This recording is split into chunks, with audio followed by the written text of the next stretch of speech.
You are living in the most dangerous time in American history. We won't take a single back step. Former professional basketball player is now the Republican Party's choice. Can you imagine Royce White, the U.S. Senate?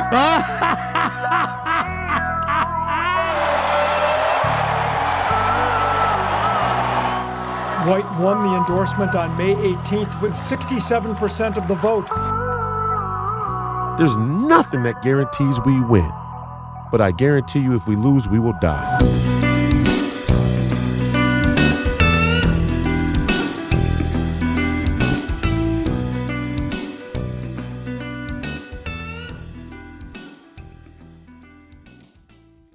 Today, I'm honored to welcome America First, Minnesota 2026 senatorial candidate Royce White on the David Rutherford Show.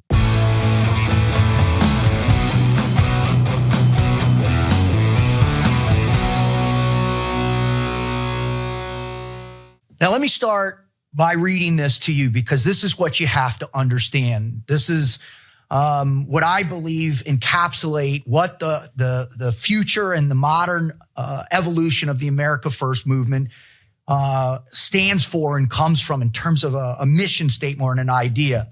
So this is what Royce writes on his website.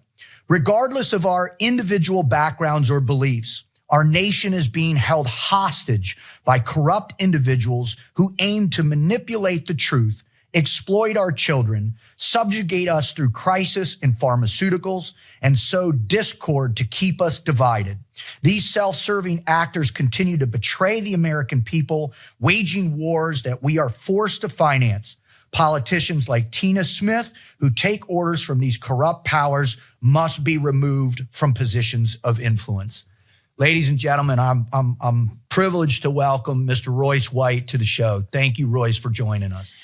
Thank you, sir. And it's an honor as well. Thank you for your service. I appreciate you having me on. You're welcome.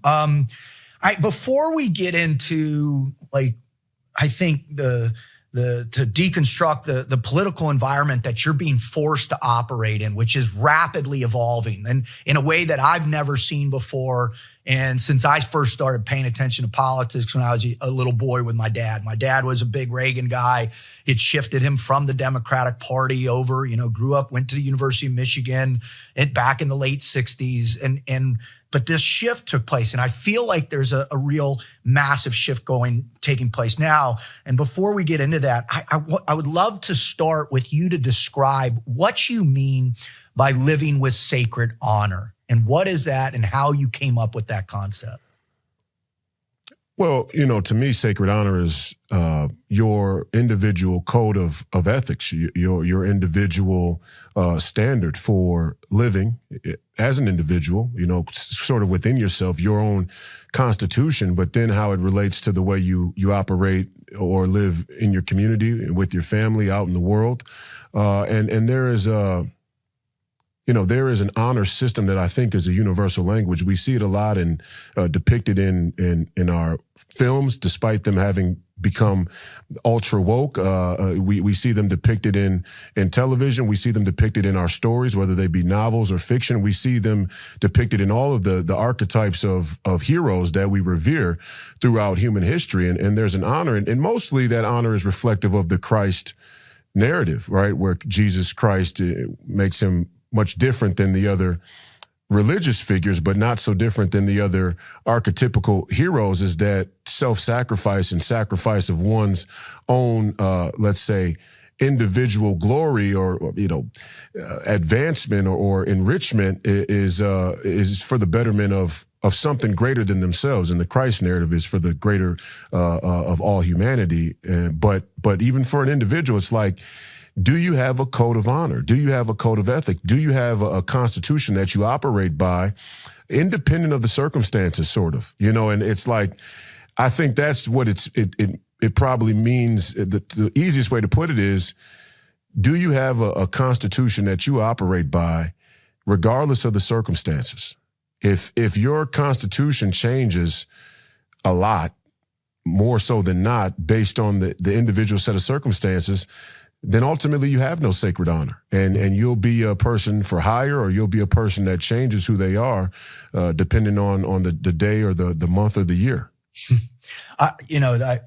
That's something that I've had to battle within myself over the course of my life and my time. Obviously, you serve during the GWAT, and you serve for these endless wars, and then you come to the realization, perhaps, I don't demean my service with the guys I served with, because that was the sacred honor, that sacrificial commitment to one another. But the sacred honor of the commitment to us and why we were in those endless wars, it flipped me. It started changing me, in particular the Afghan withdrawal. I mean, to invest that much time, effort, blood, and sacrifice, and to then again just turn over $85 billion in equipment and put the people that we went in to dispose back in power, and then continue to pay them $40 million a week is. It's like, what is that sacred honor? But one of the things that was fascinating. I apologize for that, sir. And every American citizen should feel a sense of shame that we neglected our own civic duty and sacred honor, and not holding our politicians to a better standard and a better accountability to be able to navigate those things politically, geopolitically in a much better way. Because again, as far as sacred honor goes, look, besides your Dan Crenshaws who kind of shill for the machine, I don't hold any veterans guilty. I'm sure they probably feel different and struggle with that. I'm sure that has a lot to do with the mental health crisis that we see amongst the veteran community in some respects, but I never hold them personally accountable. It's like the police officers, and I think Bannon said it best, and I don't think he meant it in a disrespectful way, because he served in the Navy as well. But he said that he put it like this. He said that our men and women who serve have become rent-a-cops for an international banking Ponzi scheme, an international banking system, and that's not that's not a dig on the service or the sacrifice, because as a young person, like me in basketball, for example, you come up, you were taught a game.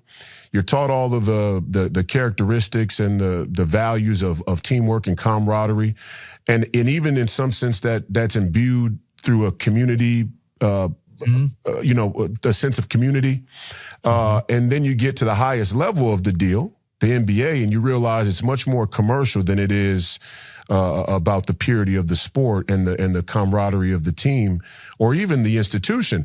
And so that's a tough thing for any man to have to deal with and confront. And I'm very gracious towards our veterans and the people who have served in that regard. I don't hold them responsible. Our politicians send our men and women to war, and in a lot of cases, our politicians have gotten us into wars and instigated wars, knowing full well the implications for the men and women they send. So. 100%. That's well put.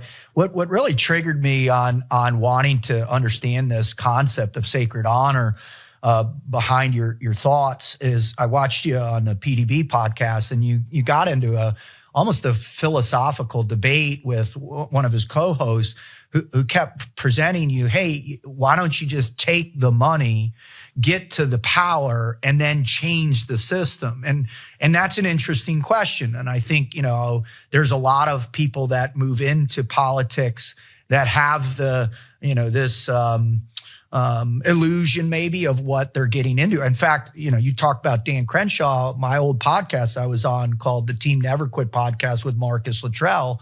We were the first podcast to interview Dan in his efforts. And, the guy that I interviewed in that day was not the guy that I see out there right now, and certainly not the guy that I've seen engaged with many of my close friends who sought his help in these veteran issue that he was either told to or decided was not beneficial for him. And so can you just talk about that discussion? He was pressing you that you should have just taken the money in the NBA, done what they told you to do, and then that way you would have been able to have the leverage to make an impact or influence because you were ultra wealthy. Well, first and foremost, I think he was mistaken, on the premise of how power and leverage and ethics and honor and righteousness really work. And that doesn't surprise me because I don't know Adam. I think his name is Adam. I don't know Adam to be a very religious man. Anyway, I think he's Jewish if I'm not mistaken, but I don't know him to be a very religious man personally. I don't know him that well, but I don't know him to be that. So I think he struggles with the concept fundamentally. And first of all, just from his perspective, from a more strategic standpoint, leverage is an action word. It's a word that you have to use. You have to be willing to use in order for it to mean anything. If you don't use leverage, you don't really have it. To think that you could sell your soul and along the way not lose the courage and motivation to use whatever perceived leverage you have is a grave mistake. It's one that people often make in Washington, D.C. and in the corporate world or anywhere else in our society. They think, hey, when I get the money, then I'll be able to flip a switch and just start doing the right thing. That proves to be very difficult, usually in our society today, because along that path, people are tracking you. Our society has a way of not allowing individuals to rise to a level of influence without making sure that they'll play ball. Right. In Washington, D.C., they call that the steady hands. Right. A pair of steady hands is a person who will forego the moral and ethical consideration in the interest of the status quo. And there are a lot of steady hands in Washington, D.C. And there are a lot of people trying to break into Washington, D.C. who the deep state already knows aren't going to be steady hands. They're not going to play like nice. These are the people that don't get funding. So, again, and for the NBA example, let's say I had foregone the argument about mental health and mental health policy, that mental health. And by the way, I'm sorry to cut you off. Yeah. That for me, because we're engaged in the same fight in our side and the veteran side, and there is a continuity. The times that I've worked with professional teams and as a motivational coach and support, there are very similar things taking place within the sense of commoditization that comes from the soul, right? No doubt. So and then the mental health aspect of that grind and that beat down and that whole thing. So when you came out in that capacity was also one of the other things that just really made me gravitate towards that message. And because I'm fighting a similar message now, they won't even acknowledge the profound impact of a 20-year, global war on terror and the impacts in particular in my community. So it really was impressive that you took that fight to an organization as large and as vast. And you think the NBA is, I always used to say that there's a global corporate community and that the global corporate community is a watering hole for all of the problems, all of the issues of humanity, the human condition. So, the NBA, again, for example, when I fought this mental health battle, you could say, oh, well, what does mental health matter? You're making millions of dollars. That's not the point. The point is that mental health is a social issue that's being avoided by the greater corporate community, and it's being intentionally measured, meaning they know. For example, when I spoke out about mental health, I had no clue that big tech already was projecting the ability to manipulate vast amounts of people through social media and social engineering. That didn't dawn on me at the time. I was more so talking about, legitimate sort of DSM, anxiety, depression, bipolar, schizophrenia, drug abuse, drug addiction, that type of scope of things. Mm-hmm. So even I was behind in a sense, but I had the intuition that, wait a second, there is a global corporate community. And there's a reason why the NBA as an institution who stands to benefit as being a kind of a tip of the spear on social issues, right? They don't want any part of this issue. They don't want any part of this conversation. They certainly don't want any part of policy around it. But back to your point about Adam and his claim that I should have taken the money. Let's say I had foregone the mental health fight. When China came up, when the LGBTQ came up, when the vaccine came up, I would have been blackballed for all of those as well. So you see how there's a trajectory there where if you want to speak the truth, and if you speak the truth from day one, you have set yourself on a course to encounter the wickedness and evil of the institution, the spirit of the institution all along your journey. And that's kind of that's what makes heroes heroes. You're signing up for that. You're saying, hey, I know the NBA is I got a son coming up. He's 14 years old. He wants to play in the NBA. You think it's going to be easy for him? I'd say not. I'd say he's going to have to be so much better than the best guy. It looks almost intentional that they don't give him an opportunity. And I tell him that every day. It's like, hey, man, you got to realize I went against one of the most influential institutions in the entire world, and I was vindicated. I was found to be right. Not only has the mental health crisis exploded worldwide, it exploded in the NBA specifically.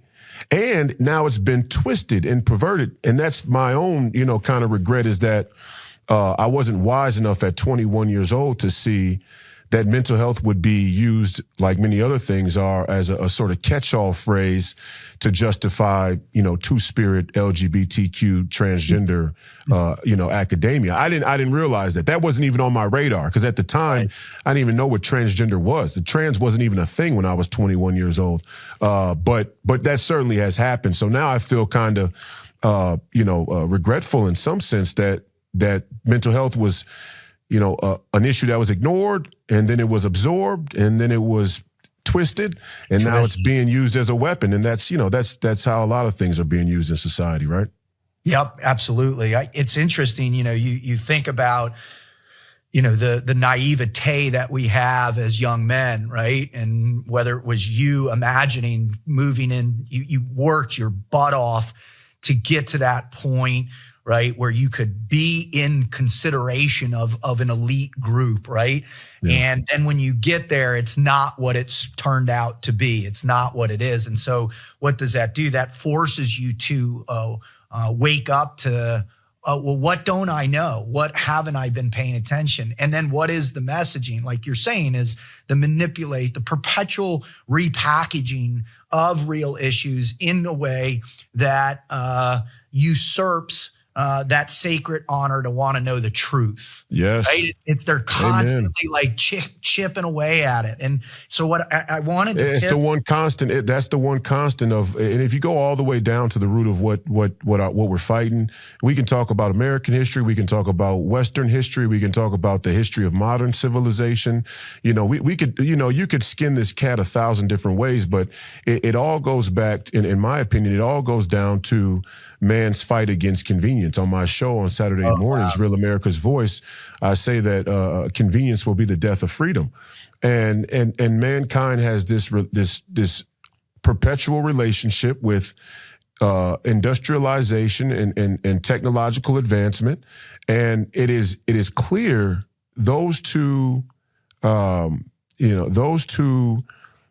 things will continuously seduce us into giving up more of our freedom, but more of our sacred honor in pursuit of making things easier. And it's such a genius thing. This is how you know it's metaphysical or supernatural, that there's real powers and principalities, and the devil is involved in that domain of human existence, because it goes right down to our biological matrix. Mm. We as human beings are hardwired to try and make things more efficient out of survival. So, of course, if you give us an automobile versus a bicycle, we say, yeah, we like that. And then if you give us a hover car, and then if you let us teleport, and then we'll just go all the way over the cliff in pursuit of the perception that things are made easier. And that's what I was telling Adam, to go back to the comment that you made about taking the money. Yeah, you can take the money all the way into the grave. The question is, where do you go after? If you don't believe there's an after, we can't trust you to make moral and ethical decisions, because what's to keep you from not even, you don't even know what you don't know. You're not even thinking along those lines. Right. Your framework is built on efficiency. This is the danger of AI and all these other things that are on the horizon for us. And we're just walking right into that.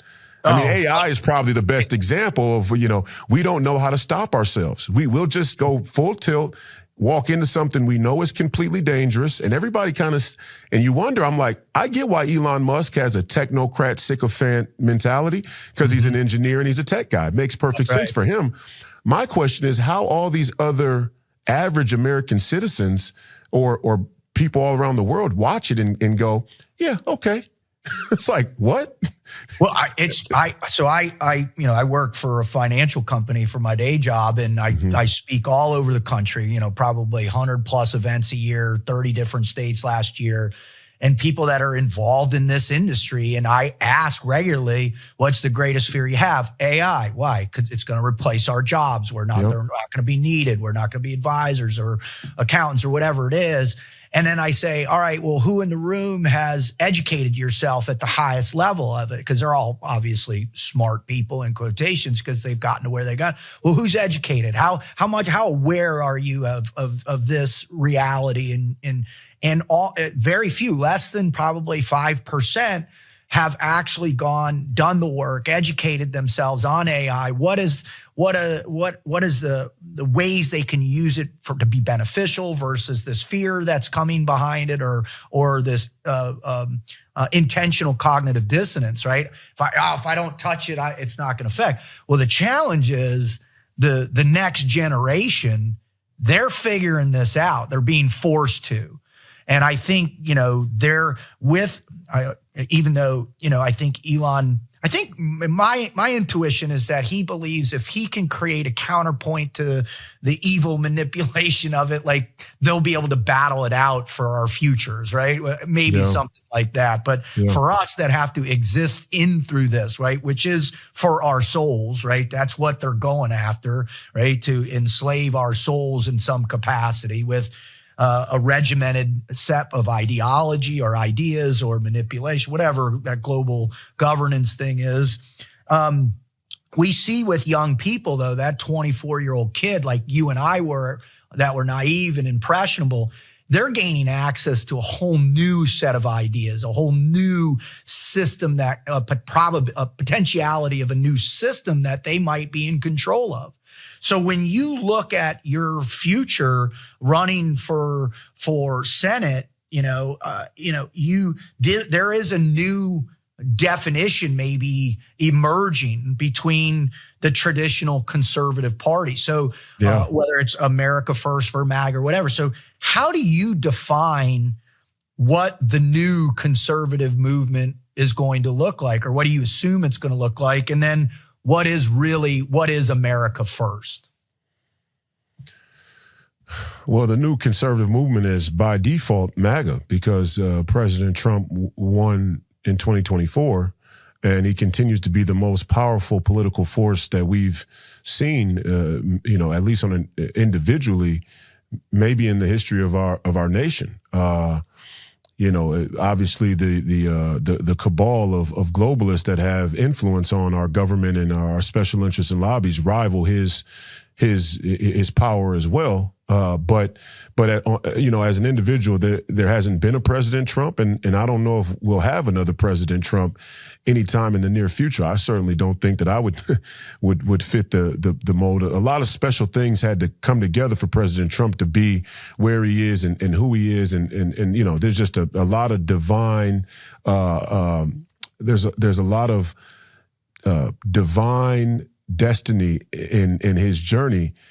So right now the conservative movement is MAGA, but it's fighting itself. There's no doubt, and for good reason. My contention is that the conservative movement, in its foundations, was always kind of fraudulent. Right? Is when first of all, you got to go back to the conservative movement specifically. I'm not talking about the Republican Party or conservatism or Christianity or any of these other very closely associated sects of our society.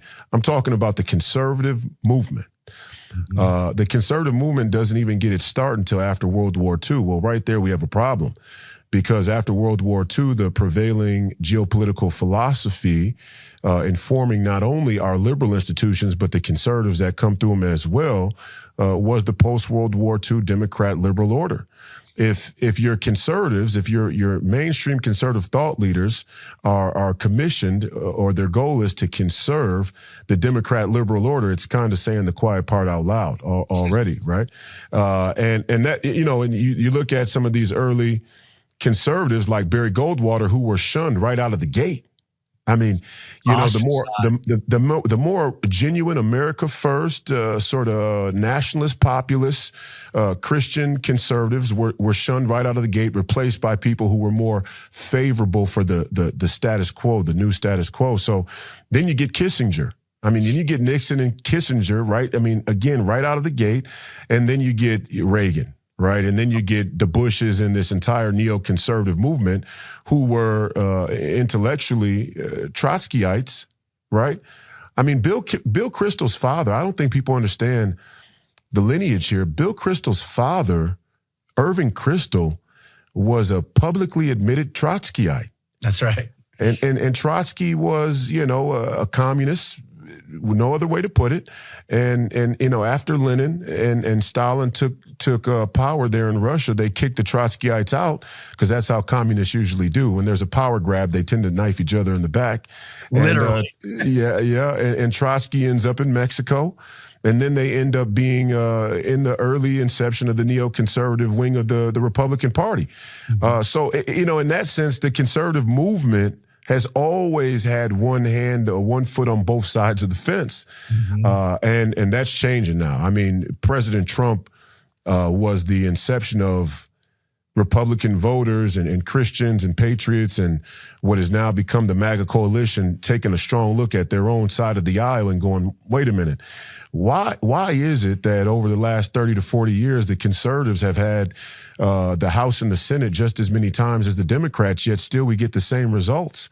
We're not buying that narrative. This isn't just some political football or insider baseball in D.C. There's something going on here known as the Uniparty. And yeah, I think the conservative movement now is going through a hard, a hard restructuring. And there's a knife fight. It's bloody, and rightfully so.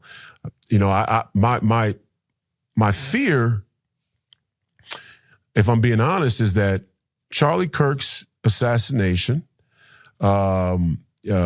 President Trump's tendency to try and save what's left of legacy, of legacy and legacy institution, and Israel's influence over our politicians and the media, and the Christian evangelical wing of the conservative movement, may in fact knock America off track here. And I hope not. God forbid. I hope that the MAGA movement and the America First movement prevail. But I just see and with the young people, it's the polls speak for themselves. The young people are very open to reimagining our foreign policy the way that it should be, right, for an America First priority. But the question is how involved are young people in the political process, especially on our side of the aisle. We'll see. That's time will tell. We won't know that until 2026 and 2028. But when I go to the Republican Party events, whether they be BPOU meetings or conventions or congressional district conventions, very, very boomer heavy. Yeah. Very few young people, very few people under 50, let alone under 30. Yeah. So the America First wing of 15 to 30-year-olds, it may take them a while, unless they're organized properly, may take them a while to have that immediate influence on the political process and what is the conservative movement going forward. Well, I found it fascinating. I went back and I found a little speech that you gave on 9/27/24, and you made a comment about being from the next generation and that people need to really focus on offering the opportunity for cordial exchange. And then you went on to say, because there is a high degree of probability that this upcoming generation who is becoming disenfranchised on both sides, though we see it on the left and the right, for a lack of maybe the attainable American dream or whatever that's become, right? You say that generation is going to be a lot more predisposed for a real battle. And I thought if you could expand on what you mean by that. Why do you believe that that traditional, and goes back to, I think, what you were insinuating with the uniparty is like the conservative movement, although we go in power, we never seem to bring to fruition the promises that were made on the campaign trail, right? We're not like, well, the big, beautiful bill tells us they're going to cut spending. Doge comes in and all this. And yet we're still sitting here going, well, none of this stuff has been enacted. None of this stuff. And so that's generating hostilities, I think, from both sides. No doubt. Well, yeah, the younger generation is always much less amenable to the status quo. And you know, the danger of that, I guess, is that all revolutions aren't made equal and righteous. It's completely possible that this is the heresy of the left. They think that all revolutions are made equal and righteous, that if a revolution by its own standards is automatically a net positive, which is just crazy, naive, and somewhat sinister and manipulative way to think about human history or the human condition. People are naturally wicked, or they tend to be wicked, or they're corruptible. But so it's no different in the conservative movement. Like, there's a younger, more frustrated, angry wing of the conservative movement, or the right wing, that isn't going to play nice when they finally say enough is enough and they decide to run for office, and they will win. Just like I was able to make a huge dent here in Minnesota with no backing from the establishment, no major donors or anything of the sort, because the truth has equal power in some sense to the money. They're not gonna go along with this scam, and.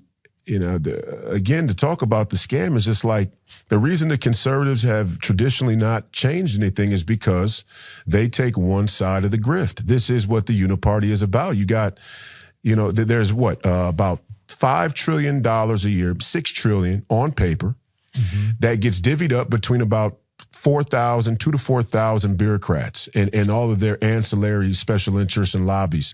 And you get the left wing, who's willing to trade their freedom for the security of social status, public approval, and basic needs, welfare, let's call it, Medicaid. And then the right wing is willing to trade their freedom for the security of a military industrial complex and a police state. And they are, and that's been, the beating heart of the MAGA movement is rooted in our view of foreign policy. So, whether you say it's foreign policy or domestic, chicken before the egg, cart before the horse, okay, you can have that semantical argument.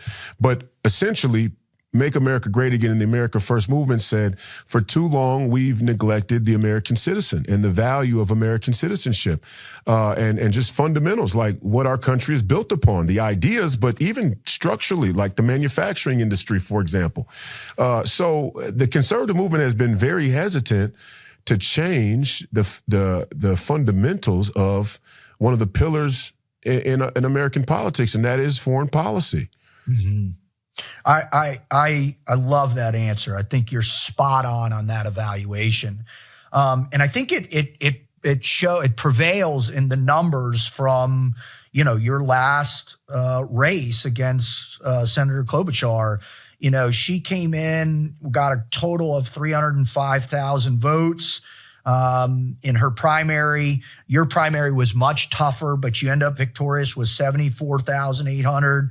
But then that main race came, and, it says it was decidedly different, that it was a runaway with her at 1.792, you at 1.29. But, the lower ballot races, I mean, you take the Libertarian Party and you take the other, and man, you combine that's 100,000 votes that could have gone towards you if if people had understood your message a little bit better. And I think that funding was indicative of it, right? She raised $21,400,000, spent $23 million for a Senate race, which is just astronomical, right? And you ended with raised 1.5 and spent 1.4. And I just think the fact that you were able to chip away at such a linchpin of Democratic and Minnesota politics proves that this next race that, you know, you're going up against Tina Smith, I think you've got to feel a momentum building for sure. How will you address this race a little bit differently from the last?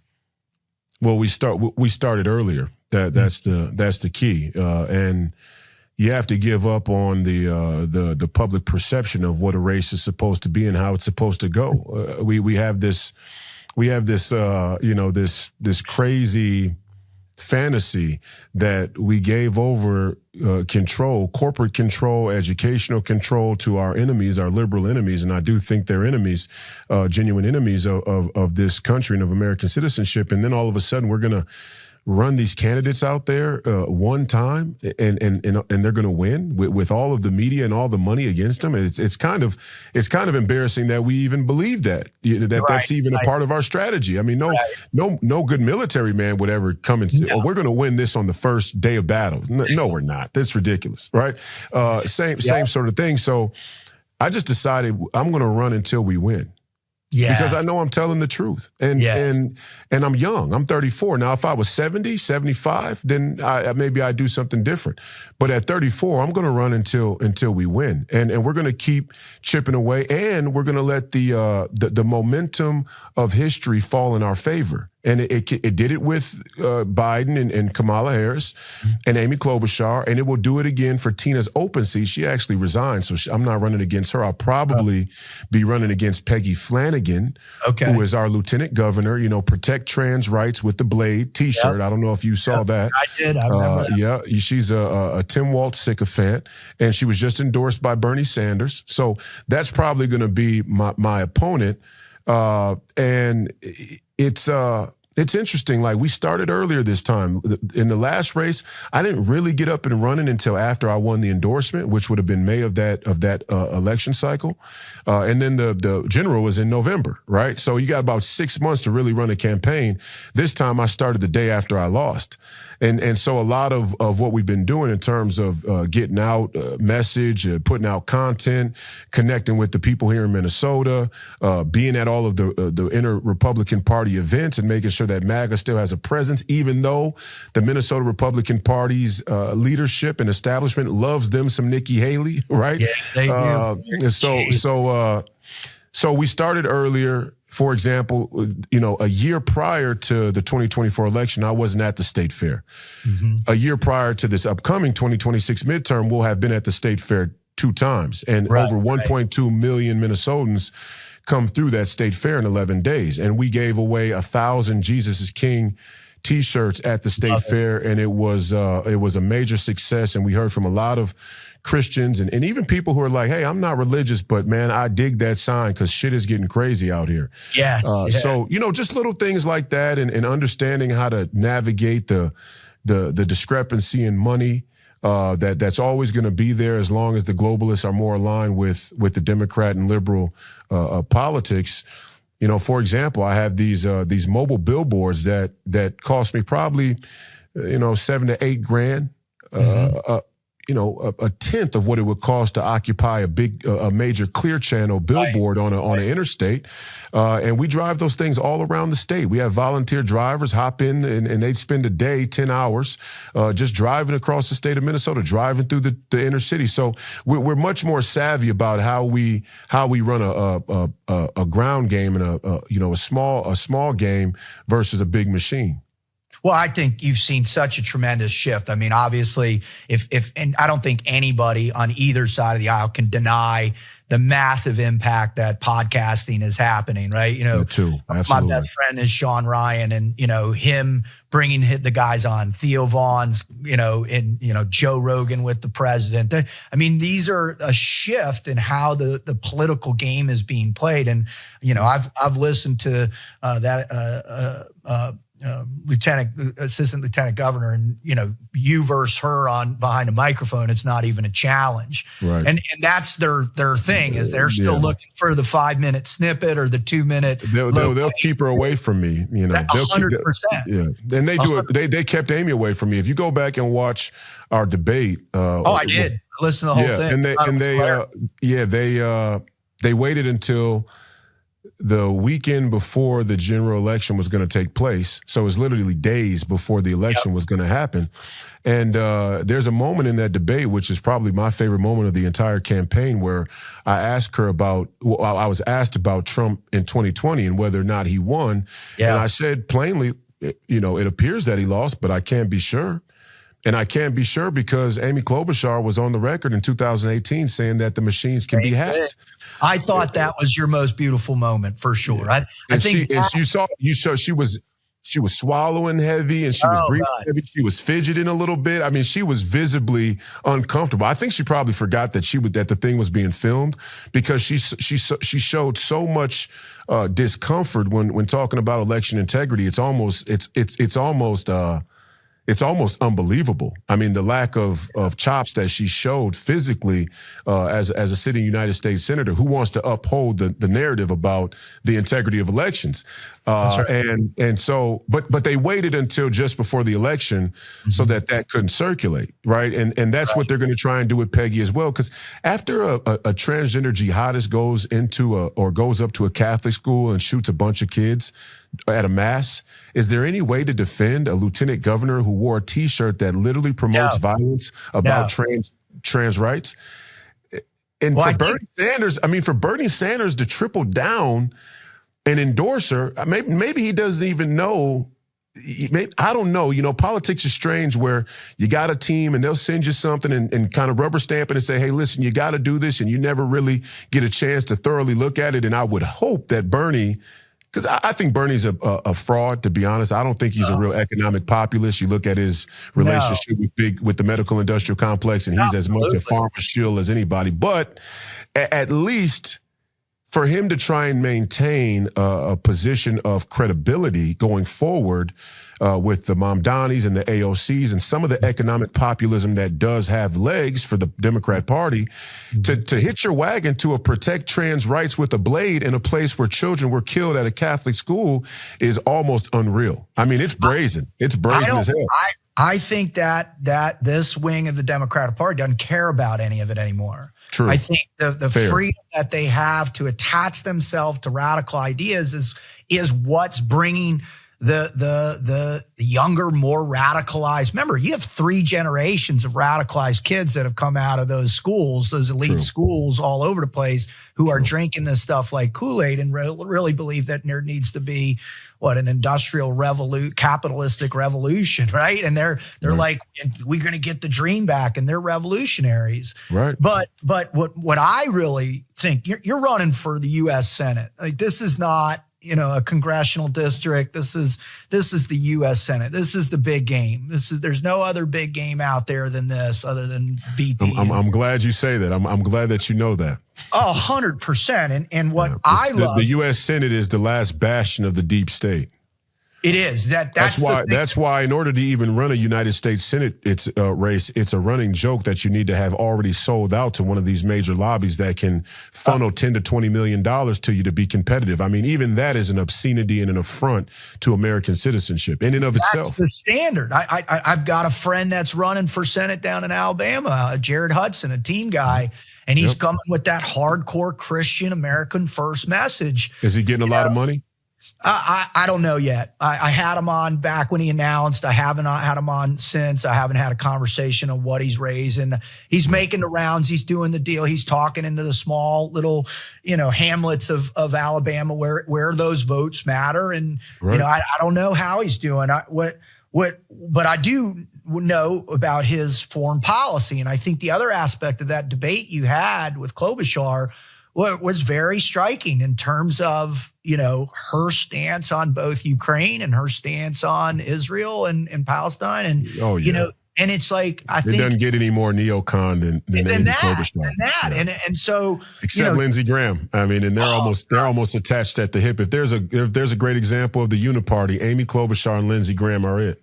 They're the same person. They just have a D and an R next to their name. And that's right. And what's coming out is, I think, you talked initially a little bit about that the policy of American security and how critical that is, not only to protect jobs or onshore jobs or mineral rights or chip development or design, but it's also, I think, what really resonates, and a lot of that comes from how vocal the GWAT guys have been on their shows and their reach, influencing young men who look up to us in some capacity, as well as athletes too. There's athletes are being more vocal about what they have been forced to be conditioned to speak. Now they're talking about, well, that's bullshit and this isn't right. And you kind of broke the mold for that overt ability to speak your mind. And what one of those core components is, hey, we need a secure border. We need to stop the forever wars, and we need to bring that ability to recapitulate that middle class, to give that hope back to young men, to be able to take care of their faith, take care of their families, and take care of the future of this great country. And you said it at best with in another interview that you did, and this was the thing that really hit me, man. This is the one, aside from that, the sacred honor comment, you talked about our forefathers, and you talked about that if you give up your freedom for security, you will have neither, and you deserve neither. Would you just talk about that? Because that thing, man, floored me so heavily. I was just like, that may be one of the most profound statements our founding fathers made, because it cautions us about, again, the dangers of convenience and security as a whole. And the thing I like about our founding fathers is they were tough intellectually. They didn't spare people's feelings, and they weren't politically correct. I mean, imagine during the inception of a country, you tell the constituents and the citizens there is a scenario where you forfeit you're deserving of your birthright because you're such a coward. I fucking love that. I mean, I love it. Thing. He says, not only will you not have the security because you're probably too dumb to realize you gave it away, but the more important piece is you don't deserve it. That's right. And I guess as an athlete, it's like you didn't deserve to win the game. You didn't work hard enough. You didn't get up early. You didn't put in the extra time, and you weren't emotionally steady enough and tough enough during the game to make the plays necessary in order to win. You didn't deserve to win. And there is a scenario and a thought process that we've lost in this country where what we deserve should be put on trial. What we deserve should be brought into question. Now, I think American citizens, by and large, deserve much more than we're getting. That's kind of the principle of the America First movement. But the question is whether or not we demand it. Go back to your leverage, the comment about leverage. If we don't leverage our citizenship, first of all, if we don't recognize that citizenship is real and it's important enough to leverage it, then we don't deserve freedom and we don't deserve security and we won't have either one. And quite honestly, we don't have either one right now. I mean, that's kind of the reality is we think we have security. Well, how much security do you have when a transgender jihadist can kill a bunch of kids at a Catholic school and then the people who supported it and promoted it turn around and tell you you should vote for them again and you should give them more federal power. It's like, well, okay. I mean, how stupid do you think we are? And they do think we're stupid. And really stupid. Yeah. I say this about foreign policy. It's interesting. We live in a reverse vassal empire. And a vassal state traditionally is where a small kingdom pays tribute to a bigger kingdom for protection, military protection. It's like, I pay you a small tribute, and if I ever have trouble with my neighbors, you'll send aid. We live in a reverse vassal state where we pay everybody else to protect them. And a sound mind would ask, why would we pay, like, for example, here in Minneapolis, which has a very dangerous downtown area, crime and gun violence and things like that. Would you ever pay to go work at the most dangerous alcohol selling establishment in your respective city? And any smart person is going to say no. Why would I go pay to be a bodyguard at the most dangerous nightclub in the city? Well, you would if you were selling drugs out of the back.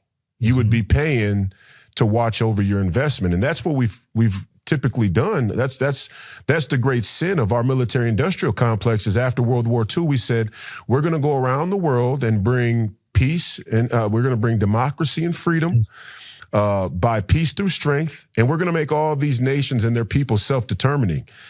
They're not self-determining. They're dependent. That's right. We've created a protectorate system, right.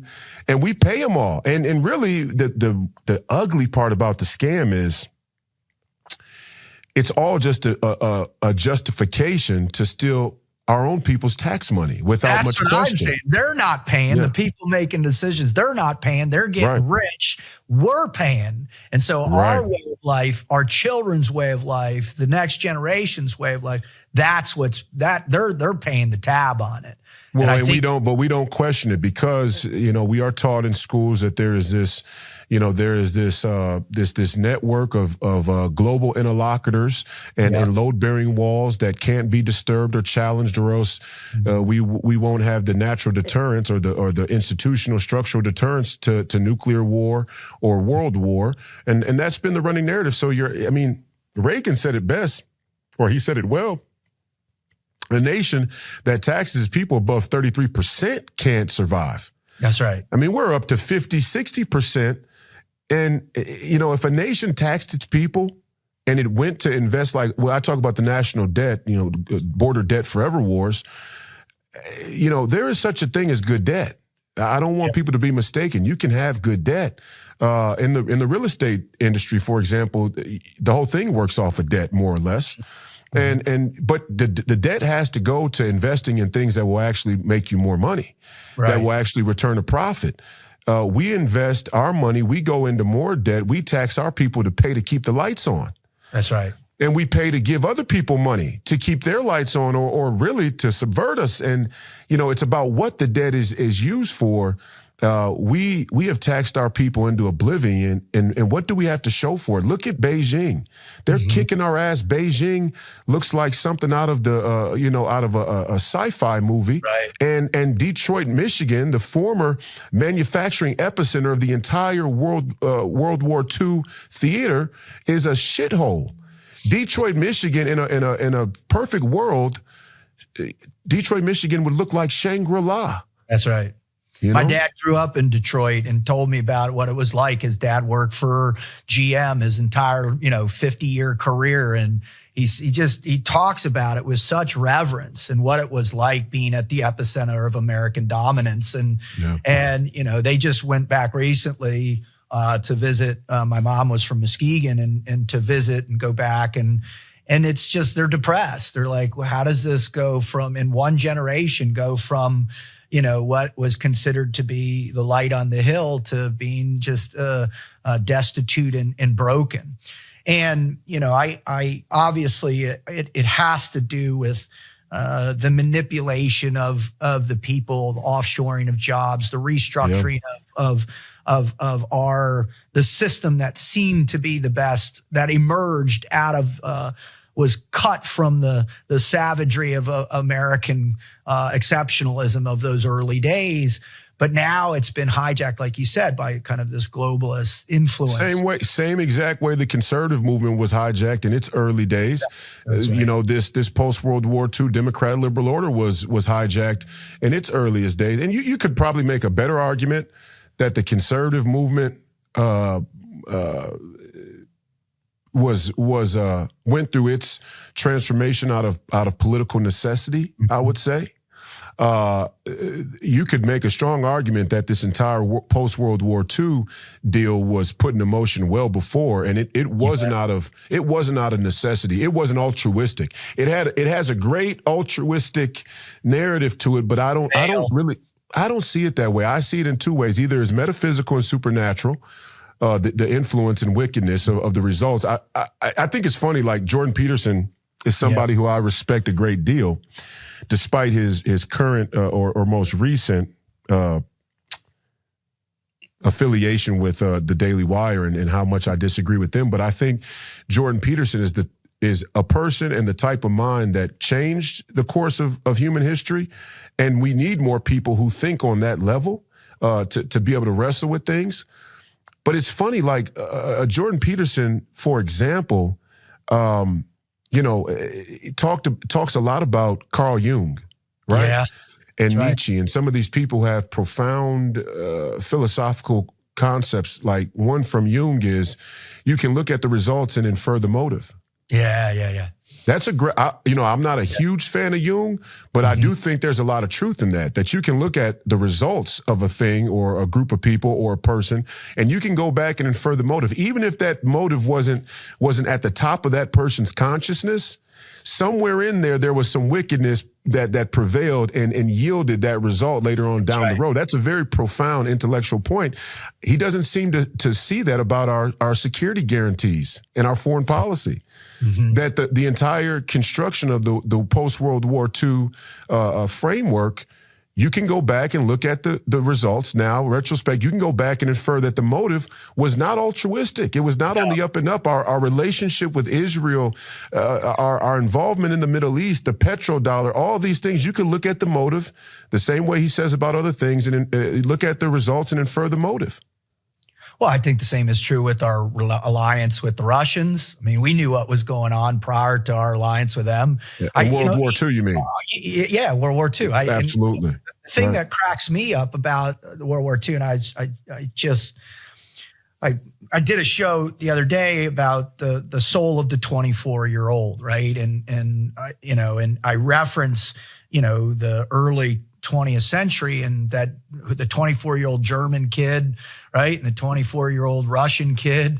And why did they gravitate towards these ideas in full force? Because they were demoralized. They were disenfranchised. They felt like the system had been manipulated against them. They had lost a sense of their own self of pride.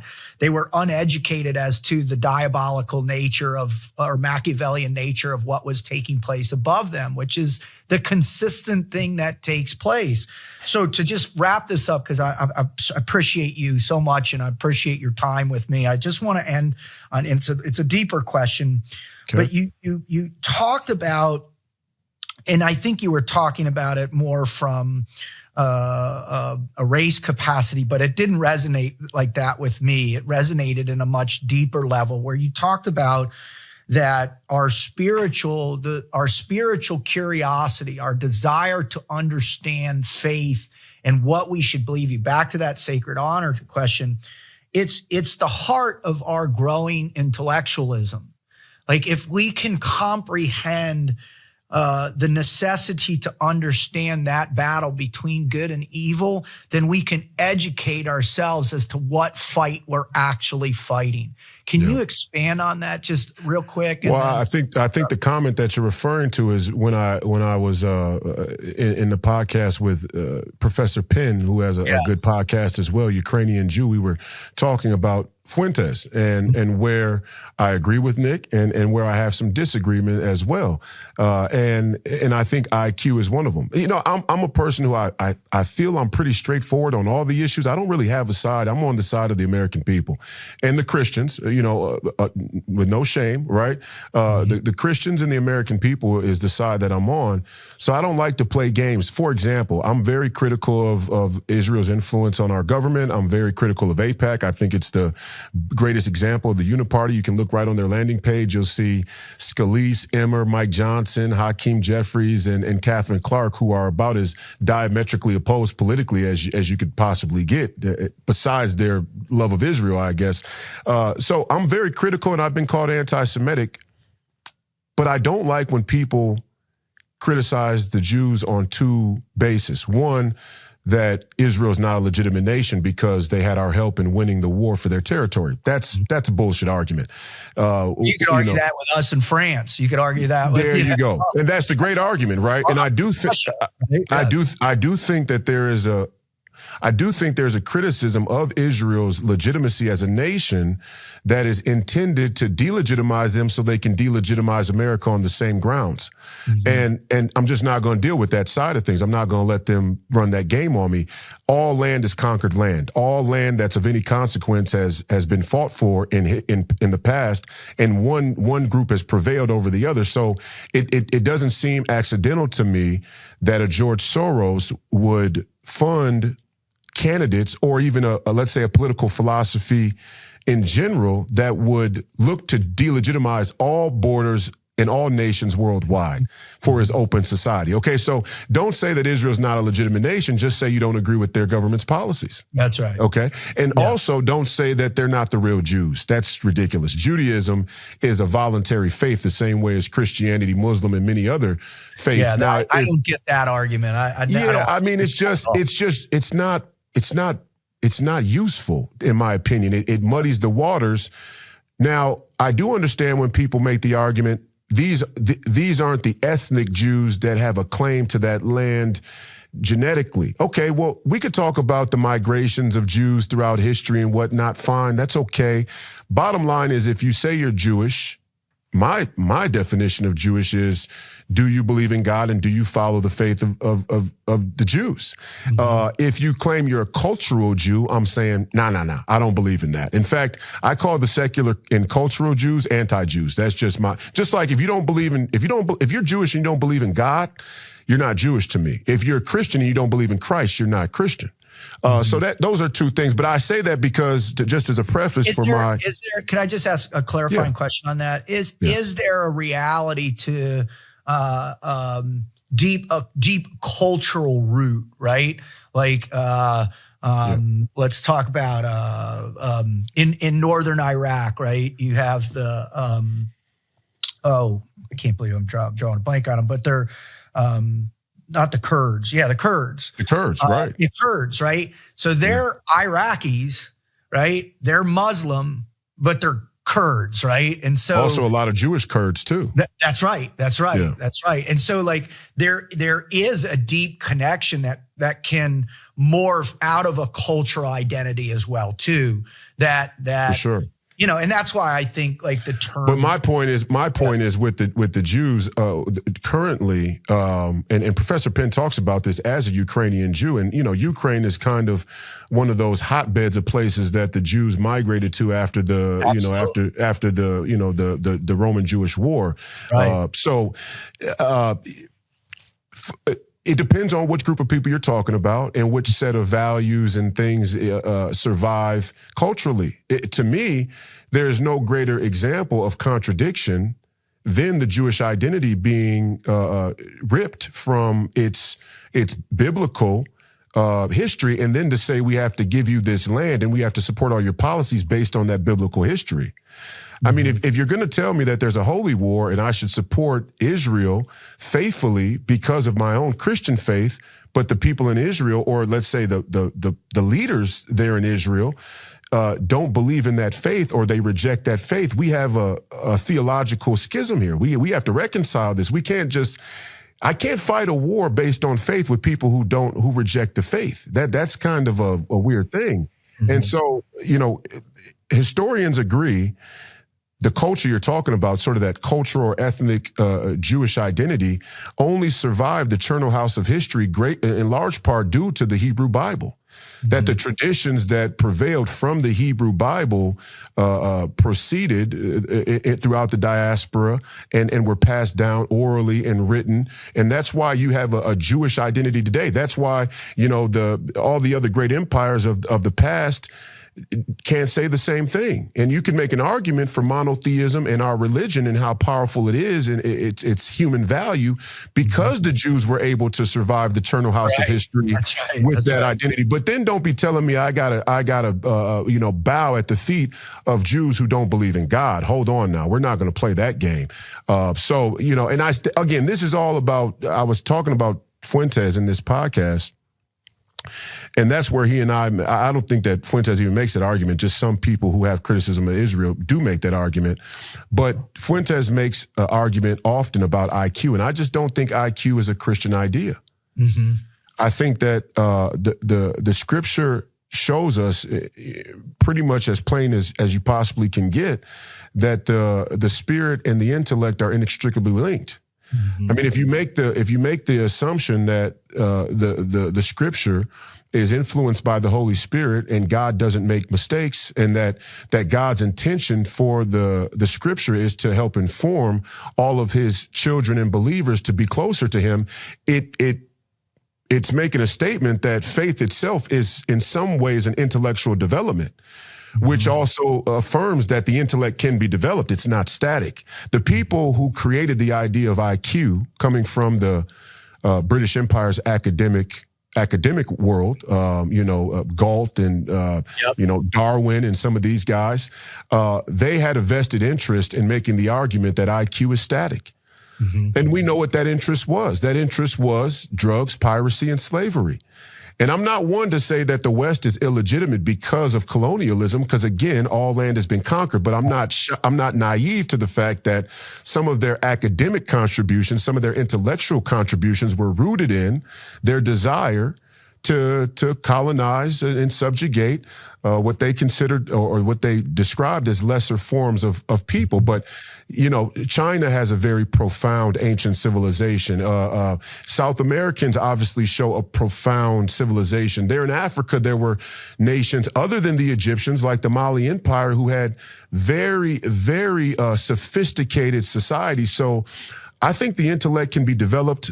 I think one of the greatest sins, when we look back in history, one of the greatest sins will be how people who were powerful strategically and to their own benefit or for their own benefit tried to bastardize the intelligence and intellect of certain people. And they block them from intellectual development by economic and military means. You know as well as I, there's a reason why South America is a third world place. There's a reason why Africa is a third world place. It's not just because their IQ is low. And I do agree that their IQ is probably low, but I do think it could be developed. We like them stupid. And look at the example in America. We like Negroes stupid. The American Uniparty that has been dominated by white academic intellectuals loves black communities dumb. They love your average black person to be dumb. Now, a few of us, like myself, not pat myself on the back, but a few of us crack through the mold or we're anomalies. We break through that ceiling and we say, I'm going to question the entire thing from the outset, from the bottom up.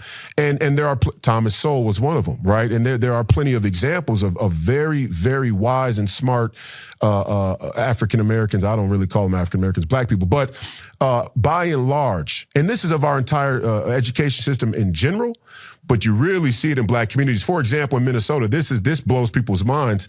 Minnesota has one of the best public school systems in the country. Mm-hmm. The black community, the inner cities, Minneapolis public schools are second to worst in the country in reading proficiency. So the inequality gap of education probably has its single greatest example in the country right here in Minnesota, but it's being led by white liberals. Mm-hmm. And so you see what I mean? I mean, there's no way you can look at the education system and the bastardization of the intellect in black America and not think this was done strategically. Why? It's easy to control people who are stupid. But the same thing is true in Africa. The same thing is true in we go there, we pay warlords, we deal with certain desperates, we're giving the Taliban money, and we like that they suppress the intellectual growth of their people. Makes it easier for us to deal. Wow. That's about as profound as it gets right there. And it goes back to that, the manipulation of the spirit. And I think everything that you say makes sense to me. I appreciate you giving me the cold hard truth. That's one of the main reasons why, after watching I saw the post you made the other day where you had the video of Malcolm X on there. And I was just like, I mean, when was the last time in my paying attention to politics that a modern Republican senatorial candidate post a post in that capacity talking about the devastation of the spirit through whether it was the dumbing down of a particular group of people or was it the manipulation of information. And it just seems like you are breaking the mold of what has been the uniparty has contained, managing both sides, creating expectations, keeping them at the lowest level, while the bigger machine just continues to I don't know what it is. It's almost just pummel the intellectual curiosity of the next generation. Dampen the spirit. I mean, that's what I mean. Is again, the development of the spirit and the intellect are inextricably linked. And I'm not saying that you have to be an intellectual giant to have a relationship with Christ, or I'm not saying that you have to be trained formally in a school or in an academic setting to be a good Christian. But what I am saying is that even if you're not trained in school, there is a wisdom to righteousness and a wisdom to the spirit that makes you just as smart as any PhD. And we see that. But if you have the spark of your intellect dampened and suppressed in many cases intentionally, you're going to struggle. You're going to struggle in life. You're going to struggle in your relationships. And most importantly, you're going to struggle in your own internal intellectual growth, which is at the root of being a good Christian, because what man thinketh he beeth, right? Amen. Royce, where can people follow you, support you, and what's next for you? RoyceWhite.us is the Senate website. Please Call Me Crazy is the podcast. I'm on Real America's Voice Saturday mornings. You can find me on all the social media platforms. I'm usually starting to fire somewhere there on social media. And next we're about a year out from the 2026 midterms. I'm going to continue to campaign and speak the truth. We got a lot of fun things coming up with the campaign. It's deer hunting season here in Minnesota, so we're doing a big buck contest for the campaign and doing some signed memorabilia and T-shirts and things like that. So a lot of little things like that I do on a daily and weekly basis besides the podcast. Hopefully you can call your boy Sean Ryan and tell him I'd love to sit with him as well and make the rounds. It's I already reached out to him today and told him. I'm a fan of his podcast, man. I think he's one of the few people that are saying the true and dark, scary but necessary things in this political environment. So I'm next. We're going to try and beat Goliath, but I'm a happy warrior. I'm optimistic about it. If we don't win, they got to kill me to stop trying. I mean, it doesn't wound me personally. If people want to vote for a transgender jihadist, hey, you get the government you deserve, and by God, we all will. But I'll keep fighting. Amen. Thank you so much, Royce. God bless you. Thank you, sir. Godspeed to you.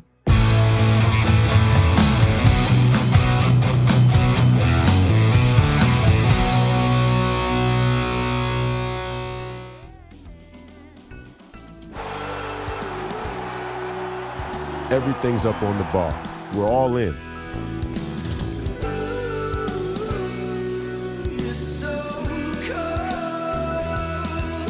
We get to decide. Do you want to live on your knees, or do you want to die on your feet fighting? That's the decision you get to make now.